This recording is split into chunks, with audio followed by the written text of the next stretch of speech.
Hey man, welcome to the show. Such a pleasure to have you. Hello, thank you for having me here. It's my honor. Could you introduce yourself, please? Yeah, sure. Hello everyone. I'm Dhriti Vatsyayan. I'm an undergraduate student at Ashoka University. I'm pursuing psychology, and the topic that we're going to be discussing today, which I think is public speaking and declamation, it's something that I've been practicing for a while now. It's something that I think is a very indebted part of my personality, just because I orate a lot. So I'm really excited to be here, and I hope this podcast goes well. So, if we talk about public speaking, why should one incorporate the skills of public speaking into their life? Will it help them? I think it's not public speaking as such as much as it is about communication. Right. And we live in a world where communication is key. Like, if you cannot get your ideas across to someone, there's really no point in having those ideas, right? So, that's why public speaking in itself is a great skill because it helps you connect with the audience that you're speaking to and it helps you put across whatever's on your mind. And I think what really defines a person is what they hold in their mind. So, if you're not able to put it across, then you're failing the whole point of having that idea. So I think it's very, very fundamental. But the opposite is also true, right? Like if you have a very good style of delivering it, but if you do not have anything to say, that is also Yeah, wrong. that is true, but it's a lot easier for you to establish yourself and influence people with very little content as much as as long as your delivery is great. But if your delivery is poor, then even if you have fantastic content, your audience will not engage with you. Then they just won't get the gist of what you're saying, and it'll be almost a failure of whatever you've thought of. Right. So Like some people argue that people have this trait inherently, like or otherwise bachpan se karte aa rahe hai, that's why they are so good at it. I don't think there's any genetic disposition to this. I think it's all about practice and it's all about a habit. The more you speak to people, the more you like things that I've done growing up is I talk in front of the mirror. And as silly as I look, it helps me communicate. It helps me use my hands, my eyes, my expressions. You have to be very, very animated in the way you're saying so that you just have your audiences connect. You have their attention. So it's not Right. something that you're born with, it's something that you develop, and it's really scary to go on stage. I completely give that to you. For me also, I'm not saying I've been doing it for very long, but I've been doing it for a good 5 6 years, and even for me, I'm really nervous. But once you are there, just forget it all. Just say that you're here to talk to the people and just be genuine. There's no sense of, oh, I have to look very poised, I have to look very, disciplined. No, just get to your audience, just connect with them. They're your people, you're their person, just do it. So it's very one on one like that. So I don't think there's anything, oh, you're born with it. You just develop it over time. And How everyone can important? Yeah, yeah. like everyone Go can do ahead. it. It's not like it's everyone's cup of tea. It's not like I can't do it, you can. Even if you're like a very introverted person in your personal life, like for me, I'm not very extroverted otherwise. I'm very reserved and I don't talk to a lot of, I take my own time to make friends. But when I have the mic, when I'm on the podium, you'll not Hmm. feel like I'm not extroverted. I'll talk and Same. I'll do thing, and then I'll go back and I'll be like, okay, that's what I did. But so regardless of however you are, you can Hmm. do it. How important is hand gestures and eye movement for emphasis and articulation? Most important, I feel like that's the fundamental thing. Move your hands. Just like look at me right now. Just move your hands. Do this, just do whatever. Because when you're not moving your hands, say if I'm talking like this, you think I've just mugged it up, and I'm not. I'm just saying blurting words out to you. But because in our daily life we use our hands, so the Right. more natural you make it look, the more. And it's not just about eye zabardasti eye move karna, zabardasti hand move karna. It has to be in a very synchronatic way, and just very um just use it. Just elongate your words, pause your words. If you're saying something with an impact, stop, give it a pause. If you want to repeat something, say it again and again. Just act like you're having a conversation. I think that's the point which people miss. It's not don't look at it as labor. Don't look at it as like, oh, this is a task I'm doing. Just do it with as much genuinity as you possibly can. And it is very important to make your speech memorable, right? Like I was reading this book on public speaking. The guy said that before starting any speech, he literally trips over so that people can remember afterwards whatever he's going to say. So So I feel like, yeah, yeah. like what tips can you give to make the speech more memorable? So, like you mentioned, I haven't tripped on stage anytime purposeful to have my speech be remembered. But what I do is that, so you need to know that the first 15 seconds of your speech and the last 15 seconds of your speech are what people are going to remember.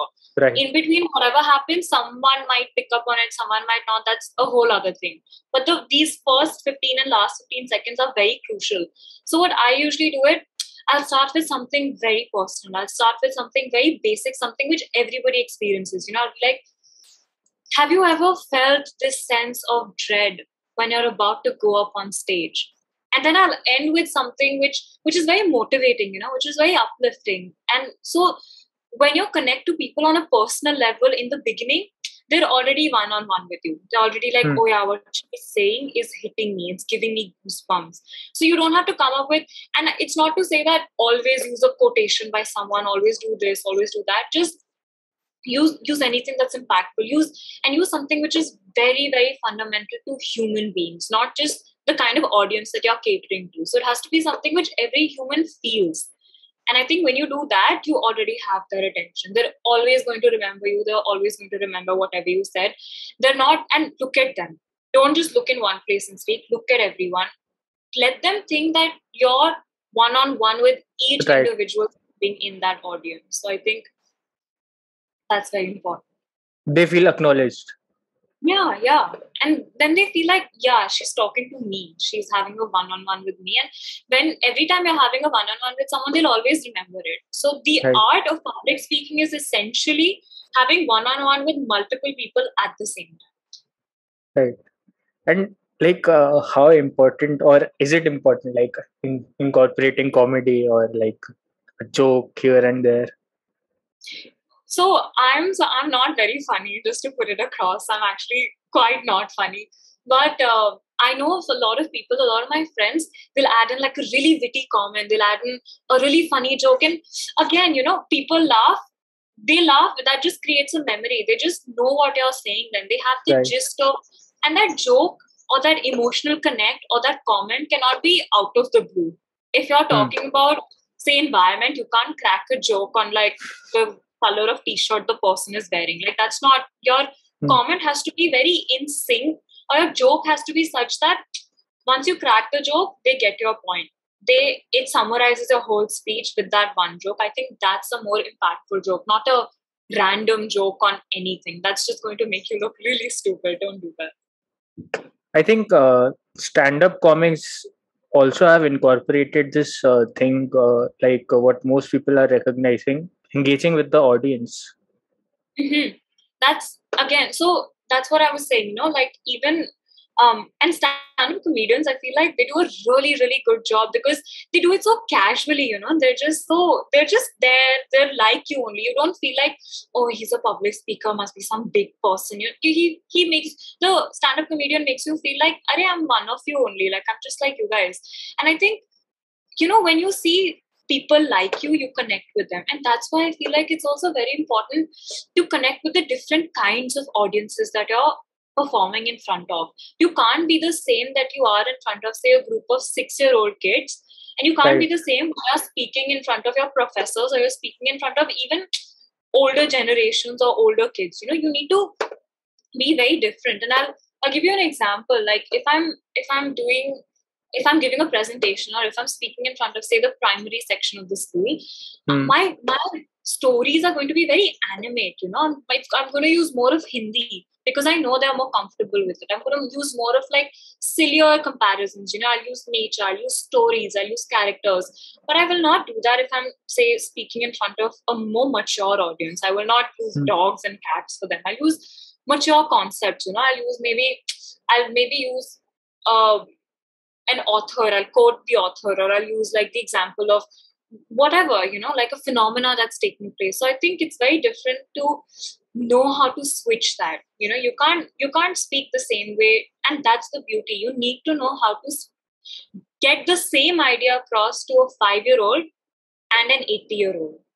And this is so I attended a workshop on public speaking once, and this is an activity that they made us do. They said that choose any memory or anything that you fundamentally believe in, that you hold so close to your heart. Now tell that story to a 5-year-old. Act like how you would say that story to a 5-year-old. And how would you do it? You would be like, hello, आप कैसे हो? मैं आपको एक कहानी सुनाने वाली हूँ, और आपको शायद आपको भी समझ नहीं आएगी, पर आप मुझे ध्यान से सुनना, ठीक है? एक बार मैं you'll talk like that, and then when you're saying it to say your grandfather, you'll be like नमस्ते, मुझे एक कहानी सुनानी है आपको. एक्चुअली मेरे स्कूल में हुआ था ये जी, बहुत पहले की बात है, पर मुझे लगा मैं आपको आके बता दूं. So you need to know how to change and say the same thing to a different kind of audience, and I think that's what really makes you a good speaker, when you can connect with everybody. So you should know your target audience beforehand. Yeah, that even if not beforehand, whatever time you have before you get on stage, read them. Read your audience, know what kind of people they are, where they're coming from, what kind of things you can say to them. And also be very sensitive. It's very important to be very respectful. Like you said, crack a joke. You can't crack an insult joke. Even if it's funny, you can't crack a joke, like a disrespectful joke on your audience. Like when you go in a stand-up comedy setup, everybody's going there knowing that there is a full chance of me getting picked up and someone can crack a joke on me. They're going with that mindset. But if you're speaking in front of, say, there's a conference or a seminar in your college and you're being asked to speak, you can't crack a joke then. You can't crack a silly joke on someone then, because that's not what the situation demands of you. So I think it's very important to read the environment and the people.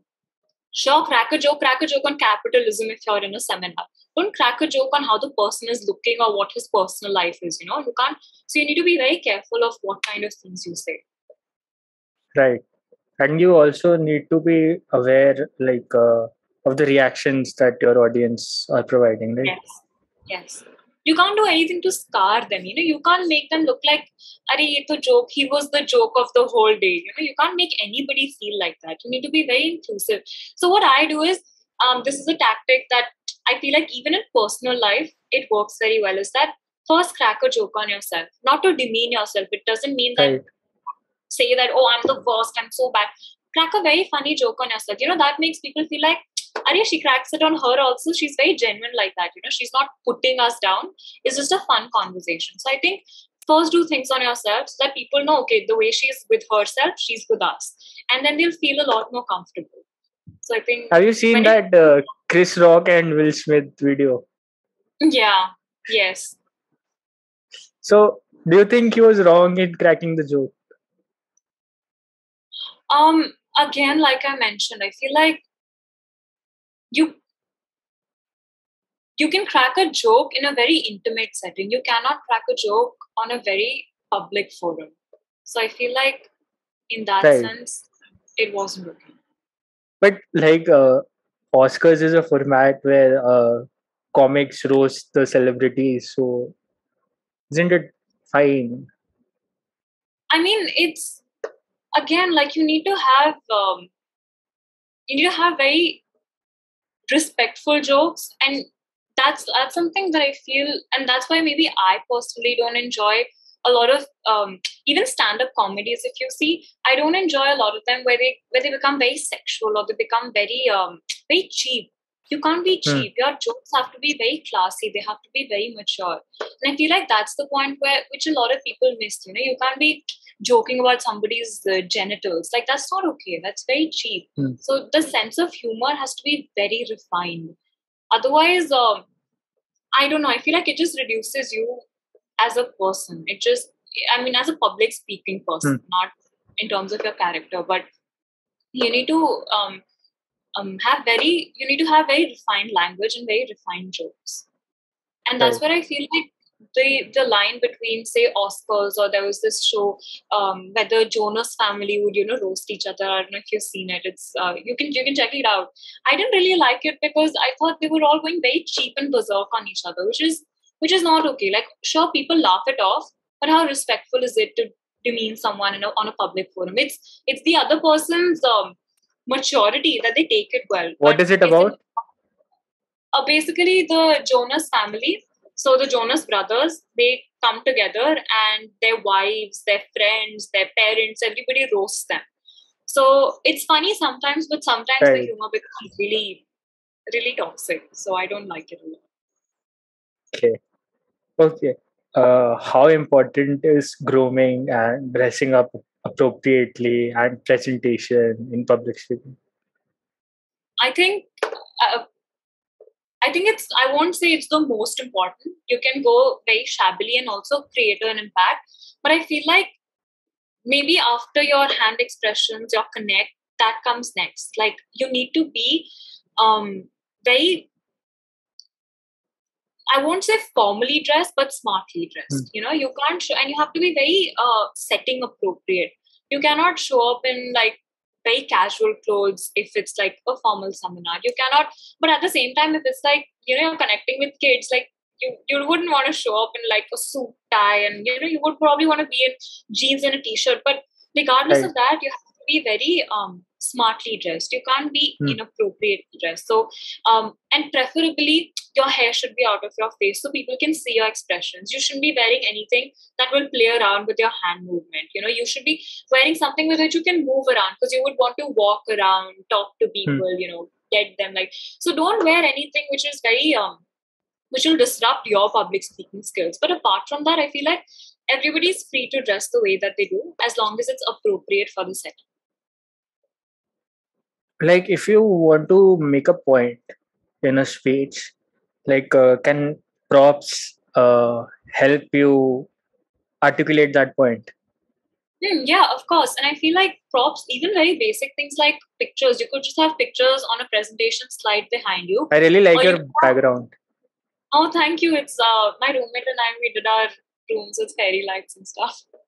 Thank you. Yeah. So I feel like, or even objects, sometimes you can start something with an object in your hand. You can be like, you see this pen. What do you Right. think this does for me? Like, you can, again, when you use things, it becomes very organic. It's not like, oh, she's just memorized something and she's here to blurt it out at us. It becomes very, very organic. And I think that's something that I've harped on, like, for the past, I don't know, 15, 20 minutes that we've spoken. Just be very genuine. There's no pretense. You're not here to pretend to be something you are not. Just be you. And I feel like that's what will help you get to the audience. That'll help you get to the people. And that's most important. I feel like So, of course, props. sorry, just to conclude, of course, props are very important when but that doesn't mean you should be dependent on props. That's not to say Of course. if you don't have props, you can't give a good speech. But if you have it, use it. Use the blackboard, write words on it. Ask your audience, what does this mean? What do you think this is? Show them pictures, show them videos, tell them stories. Like, just go all out. Just in like Right. those 5-10 minutes that you have, get your audience. Just get them. Like, that's yours to get. Go with that intent. So I remember I was like watching this. I don't know, it was a advertisement or activism advertisement. Like, your brain on drugs, and then they just throw the egg. Like, it really connects with you. yeah. When you do, also, like, how much can you express with words? Sometimes you Right. need to Of course. do things, and then they'll get it. Like, of course, you can go on and on with words, but you don't have like all the time in the world with your audience, right? So maybe sometimes just doing an incident, or just even narrating a story about something that happened, can really give that moral to your audience that you're trying to speak on. So props do not have to be animate. They can also be intangible. They can be stories. They can be anything. But sure, use props. Use everything that you can on the stage. Own the stage. Walk on the stage. Like, just get it. It's like, go. It's your time to shine, like that. Right. So, like, I heard you mention a lot about weaving story. So, could you talk a little about the art of storytelling? Yeah, sure. So, I'm someone who really likes being with children. Okay, like I love spending time with kids, especially my cousins and my younger sister and everyone. So I really like the act of storytelling, and I like to use different kinds of characters and sort of weave a story. And I feel like it's really important because um, why was the Panchtantra written? We have so many famous mythologies, epics. Why were they written? They were written because some things cannot just be said. You need a story, Right. you need actors, characters doing things, and then you just understand the moral. You just know it. Right. Okay, like just what this story is trying to tell me. Like for example, I recently got to know, in fact, that Panchatantra was actually written to teach a king's sons politics. It's a very, very politically oriented story, which was written by their guru because the children were quite stupid. They weren't getting it. Hmm. So he used animals, used the animal kingdom to come up with stories. Right. And now he just got it, because you get the morals. So I feel like your stories, of course, there can be some very basic stories like bedtime stories, kids and stuff. But if you're having a story in for the purpose of your public speaking, make sure it has a moral. Don't just say any story. Make sure it has a moral. Use minimal characters, as less as you can, so that you stay to the point. But weaving a story can be You don't very, want to very, confuse them. yeah, you don't want to be like, "Arey, why was that character there? What did this mean? Like what?" Yeah. You just Yeah. want to have a very basic storyline and just you understand what I'm saying? Yeah. Like Yeah. when Yeah. the Yeah. movie Yeah. comes, they just know it. Like the moral of the Right. story just came, and you the thing that you could have explained in 1,000 words, they've already understood. You can't Right. take it away from them then. So And like sometimes like not sometimes, always politicians use rhetoric and other means to confuse or manipulate the masses. Could so you? I Yeah. very basic, what do politicians do? They'll hit you in the spot. They'll be like, you are poor because that party is doing this. You are poor because I'm going to do this for you. I'm going to eradicate your poverty. You're a woman, you don't have space. I'll do this for you. I'll do that for you. You're unemployed. They hit you in the spot. And they do it for very malintentions. They do it because they want your vote. That's What their is way the of. spot? A spot is something which, I mean, it's not a definition, like Right. Right. metaphorically how I'm using it, Yeah. is that it's something that's really bothering you. It's something that's so Hmm. fundamental to your struggle, and you just hit it. You're like, I know you all are poor, or they'll take your religion, or they'll take your unemployment status, or they'll take the fact that your land has been taken away. They'll hit you in that place which is the thing which is bothering you the most, and then they'll manipulate you in a way that they want your vote. So it's very, very similar to bribing without money. They're just doing it with fake promises, with empty promise. I'm not generalizing anything. I'm just saying that politicians tend to do that. I'm not pinpointing fingers at anyone. With all due respect to all politicians out there, I do think politics is it tends to get a very dirty game. And in that, this is something that's very often seen in politicians. And what you need to, and that's why I feel like the art of analyzing public speakers is also very important. So when you Right. start practicing public speaking, you get a hang of it. So now when I'm listening to someone and I think they are just not saying the actual thing, just getting their way, I can figure it out because I've done Right. that as well. When you don't know it, then they move the public. It's like, oh my god, like I'm probably going to give you my vote. That's not the point. Just because somebody has hit you in the spot doesn't mean that They're right.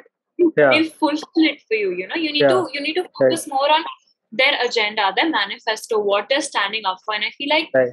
all the naive people, all the illiterate people, the poor people are really moved by it because they are not educated, they don't understand anything, and that just makes it easier for politicians to hit them in the spot. So I think that's why you need. That's also where ethics of a public speaker come into place. You're not there to manipulate your audience. You're there to enlighten your audience. You're there to make you're just a facilitator, right? You're just igniting it. You're making themselves think on their feet. You're not spoon feeding them. I think that's what public speaking is. You're moving your public to think on their own. What politicians many times do is they move the public by whatever they're feeding into them. So Right. that's not okay. That's why you need to read. That's why you need to understand public speaking. You need to understand parties' manifestos. You need to understand what the person is saying. Just because somebody has said something emotional, something very charging, doesn't mean the rest of their speech makes any sense.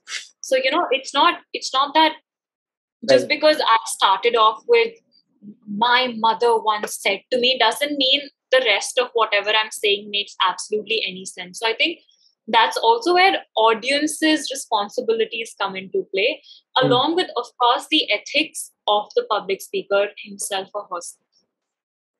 Right. For example, even with argument between a husband and a wife, a lot of logical fallacies are used, like ad hominem, like they attack the character of each other instead of tackling the Yeah, issue at hand. Slippery slope argument, like since you are capable of doing this, it's also possible that you did this. And like, I think politicians also use all these. Some politicians also use all these tactics. Because we as human beings are intuitively not able to analyze the reason behind a certain speech. We get moved by yeah. it easily. Like that's what I said. No, just the moment you hear a very emotional comment, you're like, oh, this speech was it. No, it's not. It's really not. The rest of whatever this person said makes absolutely no sense. And I feel like that's how politicians manipulate public speaking, because they know that if I say something emotional, bus. Now whatever I say doesn't need to make any sense. So I just need to keep hitting you in that spot. And I feel like that's not fair to the audience. That's very manipulative to the audience. So even like this is something that I was reading somewhere else, that a lot of times in couple therapy, like what they do is that couples create a third imaginary person. Okay, they create like a random person, say Robert, whatever, like just someone. And every time they want to say something to each other, they'll say, hey, I think Robert forgot to pay the bill.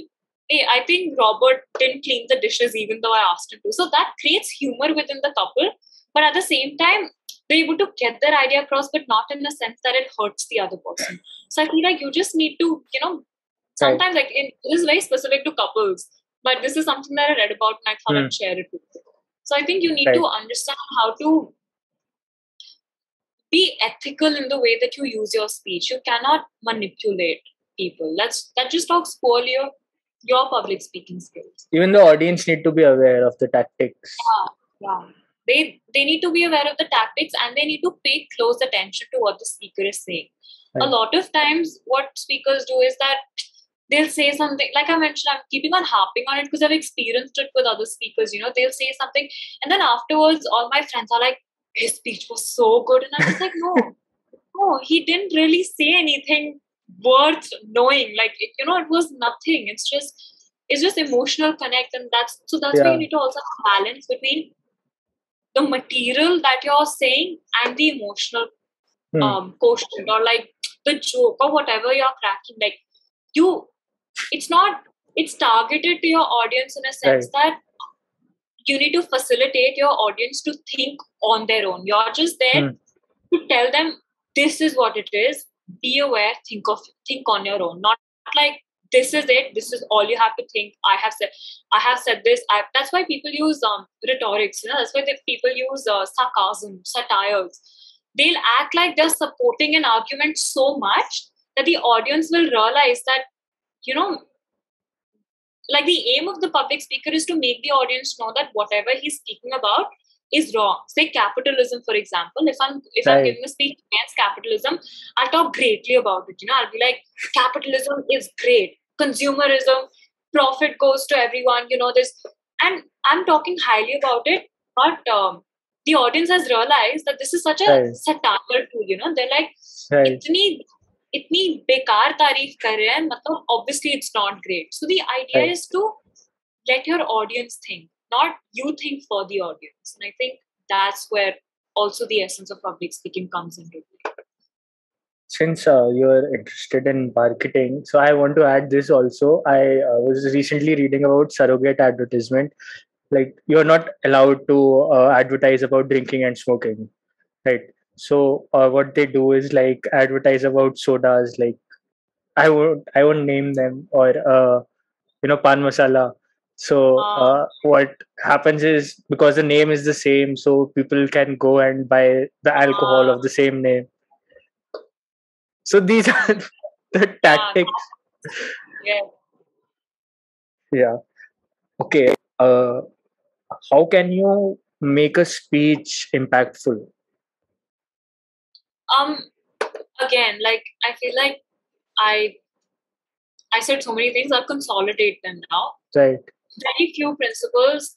First of all, use your hands, use your audience. Say So while I did mention earlier that you can't just say emotional stuff and then not say anything later on, but sometimes you can use it to your advantage when it's very harmless to the audience. Like if you're, Hmm. say for example, in my school we used to have ASLs, okay, for my class 10, 12. Like you used to be speaking assignments Hmm. by CBSE, where they would give you a topic and you had to do an extempore. You had to just go out, you get 5 minutes and say something. Right. Right. In Right.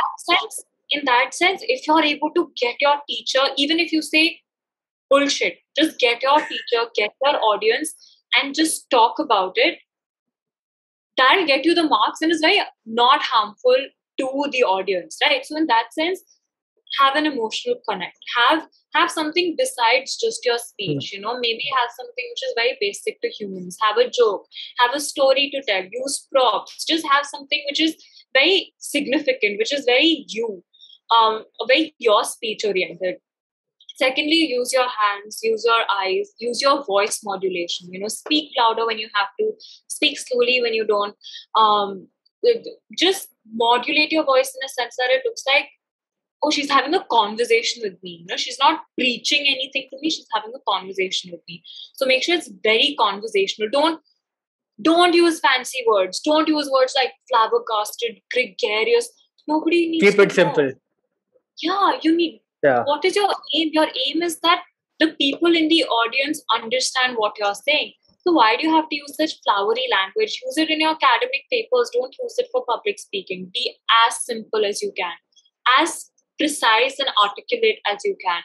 Don't go on and on and on about something. So say something impactfully, but at the same time, you need to make sure that you're not overdoing it, but you're repeating the Right. central theme of your Same. speech. Yeah.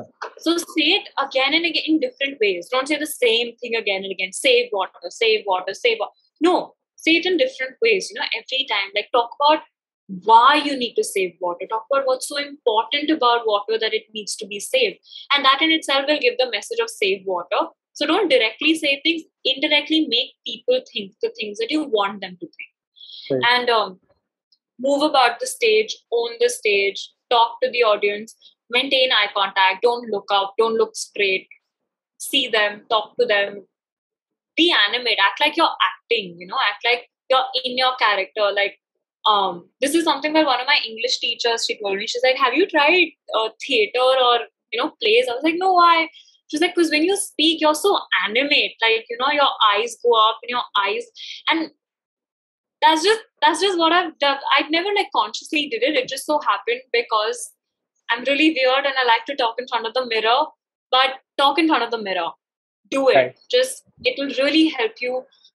Talk to your stuffed animals. Talk to your siblings. Talk to trees. Just talk. Just talk to yourself and talk in a way that you're trying to convince somebody. Talk in a way that you're actually having a conversation. It's really not stupid. It will really help you. So I think to be impactful, the most important thing is to be yourself. Just be genuine. Don't try to be somebody you are not. Just Right. be very, very you. And people will automatically connect with you. They're like, हाँ ये सही बोल रही है, हमारे जैसी है. She's saying the right thing. So just be them, be you. Right. And also, I have read that instead of saying that like 100,000 people are killed by a motor accident, if you just specify one person, people are able to connect more with that person. Yeah. That's why the emotional connect again comes in. Don't say like, oh, 50 lakh trees have been cut this year. Like, okay, we don't really care. Like, what? If you're talking about that one tree which is growing, it's giving oxygen to 20 you can root for the yeah, and people will then, once they understand the value of one thing, obviously they'll understand the value of 50,000 other such things. So you need to make them understand that one crucial thing, break it down, just pick on one thing and talk about it. Like, so I completely agree with that tactic. I think it's very important. So, sorry, just yeah. I was just saying. So, go on. Yeah. So obviously not talk to them like kindergartners, but sometimes, not talk in abstract terms, but concrete terms. Like if you can talk about this mic instead of saying that it is a silver object, that is this and that, that can really help them visualize and then can get the idea across. And also, try to give example every time you make a point. I mean, as much as you can so that they have an idea. I mean, these things I looked up before the podcast. Yeah, that's exactly what I've been trying to come at. You can't use your words to say everything. You need examples. You need descriptions. What are you doing? You're stimulating the audience's imagination when you're talking. So you need to talk in a sense that they're able to imagine every part of what you are saying. So once they start imagining, they're already engaged with you. So like you mentioned, it's very important. Just describe things, very basic. You don't have to act like you're talking to a baby. You don't have to be like, you think object. Don't do that. Talk about how it's magenta, how it's shining, how what it does for you, what purpose does it serve. It has a handle. How beautiful is the handle? Is there an engraving on the handle? Talk about that. When they're able to imagine, okay, this is happening, they're automatically with you on the same page. So really, like I mentioned, the first 15 seconds and the last 15 seconds are when you have your audience the most. Once you have them, you have them. And once you don't have them, you can't have them. That's gone then. So. Right. And people want to use these skills, but what if they're afraid? That's what. Always start in a very, very intimate setting where it's just you. I know sometimes I do things which make me also judge myself, but trust me, this public speaking thing you can do on your own. Just be, sometimes, you know how we do in the shower, we'll suddenly come up with an argument that we thought we could have said. Say it out loud. Don't just think it. Say it. Right. Say it. Talk like you're talking to someone. Look at yourself in the mirror and give yourselves goosebumps. Talk so much that you're able to inspire yourself. Then go and talk to your family. If you think your family is gonna judge you or whatever, talk to your friends. Just go and speak to them. And go to if you're in school, college, wherever you are, just do it once. Please, just do it once. You'll love it and you'll get to know I have this rule where I get nervous before and after I have spoken, but not when I'm speaking. So once you're on stage, you automatically have this thinking, how bad can it be now? Isse bura to nahi ho sakta. Like whatever I do, I'm gonna do it and just do it. So I think all you need is a push for yourself to try it once. Just do it once and you'll get it. Like trust me, I started off from absolutely nowhere. I just one time, it was a compulsory declamation in my section and I did it. And then my teacher was like, okay, you can speak. I was like, I can speak? Maybe, I don't know. And then she went on. And then later on, things start coming with experience. Things start coming with taking workshops. Right. What I do, I just listen to podcasts. I just listen to people speaking. I observe people when they're speaking. When I see someone who's really moving me, I'll note down lines they said. I'll note down or I'll just observe how they're using their hand, how they're moving about, what did they just say, how they're holding the mic, how they're moving about with the mic, how their body language is, how just observe and just do it once. Like I don't know how else to put it. Just do it once. It's not that hard. And I'll tell you a very, very, very, I'm breaking the secret of public speakers at this point, but we all fake it. We all fake it till we make it. We're all faking it all the time. We're there. We're doing our best. We have no idea whether we have you completely or we don't, but we're doing our best. We're trying to have you. We're trying to grasp your attention. So you just fake it till you make it. There's literally nothing more simple than that. All of us we don't know what we're doing, but we're just doing it because we enjoy it. So enjoy yourself on the stage. Don't think of what somebody's gonna laugh at you because you fumbled or something like that. Nobody cares. People Nobody are gonna will forget remember. Yeah. remember. And again, like if you fumble, if you stop, if you pause, if you forget something, take a break. You don't need to prove anything to anyone. Take a break, pause. Say that line again. Keep saying that line again until you get it. Don't look flustered. Don't look like, oh shit, maine kya bol diya? I don't know. No. Just calm down. Even apologize if you need. Sorry, I just forgot. But anyway, I was coming at this. Just be very candid. If you forget, it's fine. Count till 5. Calm down, Dhriti. Count till 5. Say it again. If you fumble, pause. 1, 2, 3, 4, 5. Say it again.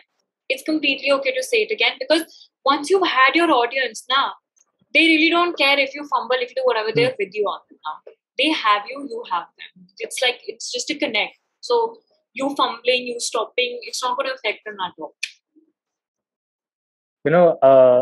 Evolutionary psychology wise, we are scared of people because, like, when we were used to be in tribes, right? So we were really affected by what other people used to think of us, because if we did not conform to them, they will kick us out. So that's why we had this fear that if everyone is staring at us, so we are being judged and we have done something potentially harmful or destructive to the community. That's why most people are afraid of public speaking, because so many eyes are looking at them. They feel that their own tribe is judging them. So, but now that we're not part of a tribe, we should not care. I think the only thing you really need to know is that we're not tribals anymore. We've come a far way. We're here now. And honestly, the way I look at it is that if I'm able to stand on a podium, or if I'm able to stand on a stage and I have even 50 people looking at me, I have all the power in that room to myself. I am the most powerful in that time. I can move them, I can change them, in that moment, it is just me. And this is not to boost anyone's ego, it's not to say you're the god, but it's just to say that have confidence in yourself, have faith in you. You totally can do it. You totally can pull it off. It's just as basic as talking in your friend group. It's as basic as talking to your friends, your teachers, your sister. It's as basic as that. And just do it. And if somebody laughs at you, just know that he's not someone who's ever done public speaking in his life, so he's already below you. That's why he laughed at you. If he would have done, you would have known ki nahi yaar, she's doing it. She knows. Because we've all experienced it. So if someone's laughing at you, just know they're already way below you. They really don't matter at all. Right. Okay. Most of the time, the audience is cooperative and listening. But like you said, that if a person is laughing or if most of the audience is hostile, how do you deal with them?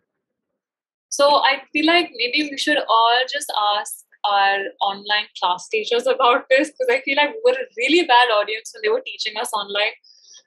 But really, what you can do is that don't get flustered. You don't be like, no one's listening to me. Like, what am I going to do? Oh my God. No. You do you. You keep talking. You keep trying to move them, and eventually, if they don't get moved, really honestly, somewhere it's their loss. You can't force people to know you. You can't force people to listen to you. But what you can do is give your best in that moment. So there are a few ways that you can try to engage them. We ask very basic questions. Or maybe if you started speaking and you're realizing that they're not listening, they're not doing this, stop your speech. Be like, okay, let's do an ice breaking exercise. Maybe I'm going to just randomly call out one of your names. Get up and tell me your favorite color. So you'll be like, so Aditi, tell me your favorite color. Or like, Aditya, tell me your favorite color. And once you're like, okay, this girl is kind of fun to listen to. She's making sense. Then you're like, okay, now that I have your attention, here's something that I want to talk about. And I genuinely feel like you guys will have a lot of fun listening to it. So perhaps try to pay a little bit of attention and then go about talking about it. Like Right. so to icebreaker. That's very important. Like get your audience, because once you, and this is not to say that cold call someone to a point where if they're not being able to answer, be like, no, tell me. So don't ask anything difficult. Don't ask anything complex. Ask something very personal. Be like, tell me your name, or tell me your favorite movie. Just tell me what you like to eat. Something that cannot have a wrong answer. Something that's Right. just so basic. Because your idea is not to humiliate them. You don't want to make them feel like you're cold calling them, and that if they can't answer, the whole audience will laugh at them. Then nobody's going to engage with you. So I feel like that's where understanding basic human behavior, and this, you don't need psychology for this, comes into play. Right. Like I mentioned, asking questions which cannot have a wrong answer. My favorite color is Open-ended. blue, Yeah. Right. and there's no right or wrong. है मेरा Right. favorite color, blue, मैं कुछ नहीं कर सकती इसके बारे में. So ask very basic questions, and then once you have them, then you're the Right. king. If they're still not cooperating, if you do not have the opportunity to do an icebreaker, try and start with a story. Try and start with a very emotional story on your emotional, in the sense, not sad saga. Emotion can be happy, exciting, whatever, but just something that's something that you think everyone's experienced. Like if you're Right. giving a speech about family, be like, dad sabke hero hote hain. So just say that, this happened and I think my dad was my hero. Then everybody's like, oh, hamare papa bhi hero, and like we should listen to what she's saying. So just be very, very basic when you're trying to deal with people like that. Last question I would like to ask you: what if you forget your lines? It's fine. That's why know your speech, even memorize your speech, but don't memorize it such that it's like word to word. Understand and then memorize your speech. Be like, okay, this is what I'm trying to say to my audience. This is the words that. So once you understood what you're saying, even if you forget the lines, you still know what exactly you were trying to convey. So you can immediately cover it up, do an extempore. And this comes with practice again. You cannot just do it in the first go. And honestly, it's okay to make mistakes when you're starting off as a public speaker. I'm not some godly expert. I'm also learning with workshops. I have my mentors. I have seniors who I observe, who tell me, who talk to me. So it's really okay. Even if you mess up 5 times, it's completely okay. As long as you have the courage to go back again, get your people again. It's okay to mess up 1 speech, 2 speeches, completely fine. It's not going to ruin your life like that. Just don't look at it like, enjoy it. It's not a task. It's not a labor. Enjoy speaking, enjoy public speaking, enjoy getting your audience. And of course, don't memorize. Even I memorize my speeches, but not to a point where it's like, if I forget a line, I will not know what to say at all. Nothing will make sense because I understand what I'm saying. And I think it goes both ways. I cannot memorize anything until I understand what the meaning is. So I've been a reciter in my school, and my school is it's the Mothers International School, and it's a very spiritual oriented school, in a sense that we start our morning assemblies with a very enlightening quotation by someone, by a famous person, by the mother, Sri Aurobindo. We start with bhajans. So we have a very enlightening setup like that. And I used to recite a lot, okay? And so I had these vast poems and quotations to memorize, and I couldn't memorize them until I understood what they were meaning. Even if it's words like, my soul is being enlightened, blah, blah, blah, I cannot memorize it until I feel it. I need to feel things somewhere inside to be able to memorize. So feel what you're saying. Don't just say it for the sake of it. Say it because you believe so strongly in it. So I think you just need to feel yourself, and once you start feeling within, you can always get it on to other people. So I think this example can be personified very gracefully by Three Idiots. Like, remember, his speech was changed, and yes, yes. That's why learning the theme is important. Exactly, and don't give a speech in Hindi if you do not know Hindi. don't do it. You'll land up in big trouble. So really just be.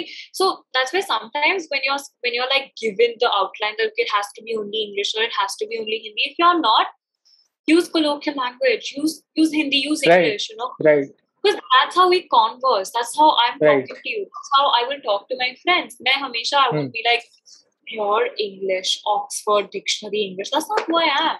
That's not how I talk. That's not how you talk. If I start talking in a dictionary language, you'll be like, what is this? So if you are allowed to be colloquial, be colloquial. Yeah. Crack jokes, muhavre use karo, use idioms, use phrases, use daily life things, just be very, very casual. I think casual in a sense which is not, we are not breaching the boundaries, we are not disrespecting anyone. So being candid, not casual, I think that's the wrong word. Be candid. Be very genuine. Right. I think just be genuine. Like that's my biggest takeaway from public speaking. Whenever I cannot speak if I'm not genuine. You can't ask me to speak for something that I don't believe in. Unless of course it's like a turncoat debate or something.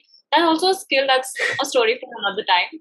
But you need to truly believe in what you're saying, and that automatically, if you fumble, if you forget, you'll know what to say. And just know that your audience does not know your speech. They don't know what was Yeah, they planned ahead. don't know. Yeah, exactly. Whatever you say, they'll be like, अच्छा इसको यही Right. बोलना होगा. कुछ भी Right. बोलो. Right. कोई Right. फर्क नहीं पड़ेगा. Nobody knows. Just do you. Right. Thank you so much. You have been very informative. Oh, you're welcome. I feel like I spoke too much. No. But Yeah. I hope So I was able to motivate a Yes, few yes. people to get into public speaking. It's a lot of You fun. motivated me. Yeah, try it. Just do a podcast of just you. Just talk. Yeah, I'll just pause the recording.